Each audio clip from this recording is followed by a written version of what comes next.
to expand on it. You write, millions of Americans have missed critical health care for fear of encountering the disease, and people are dying to make room for potential coronavirus patients.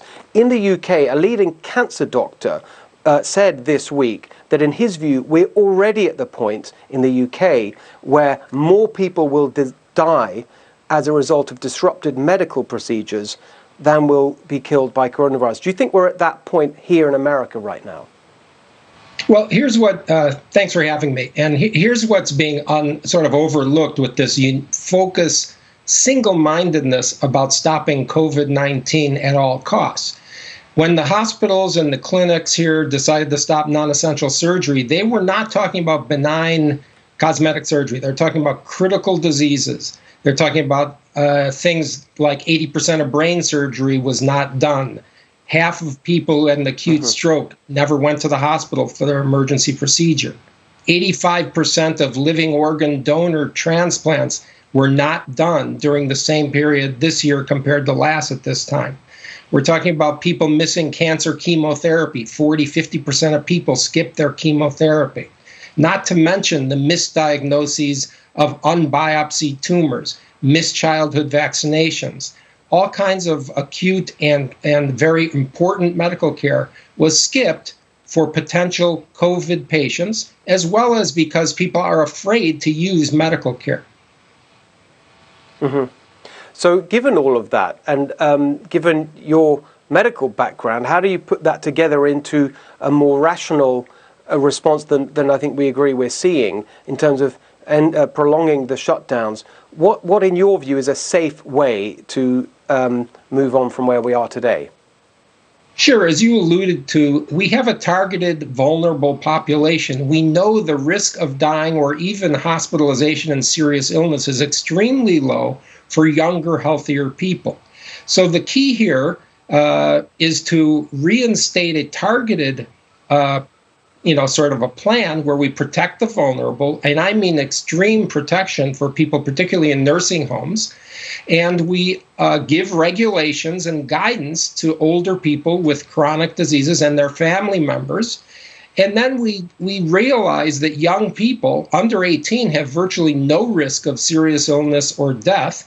So it's logical to open most schools. It's logical to open most businesses as long as there is new sort of sanitization guidelines and appropriate warnings and procedures like that. It's logical in a place like New York, where you have 1.6 million commuters entering Manhattan every day, including more than half with public transportation. It may be appropriate to have masks on public transportation.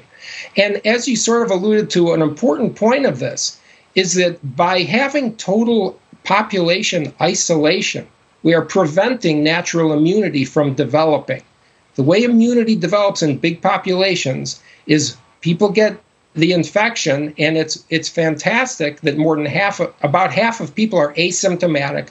The vast majority of people have low, mild symptoms, very low risk.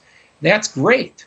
We want this population immunity, which breaks the chain of infection by virtue of people having their own antibodies, their own immunity.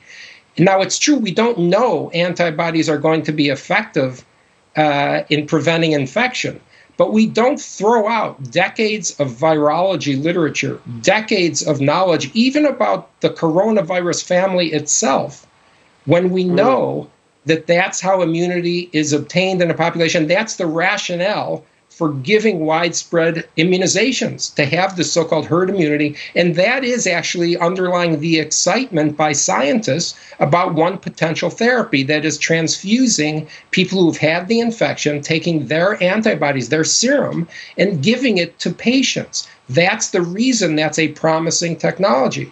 We don't just throw away that information, despite the fact that we don't know 100% about this virus. And then we need to, let people and let the communities come back, because as we see this critical health care that's being omitted, skipped, not being used, is going to be a huge problem not just emergency heart attack patients and stroke patients not getting their care, but down the line, we have families not giving their children their childhood vaccinations. We have people not getting tumors biopsied. I mean, it's really an incredible, almost unthinkable public health problem emerging. Well, I think, Dr. Atlas, I really appreciate, I mean, it's you've got so many brilliant points in there. One thing I really want to underline is the way that you've taken that phrase that a lot of us have been using for a lot of weeks now, which is protect the vulnerable, and really try to define what that means. And you go even further in your piece on the New York Post, which I hope people will check out. It's really great. And thank you so much for your perspective, and so pleased you could join us tonight. Thank you. Okay, thanks for having me.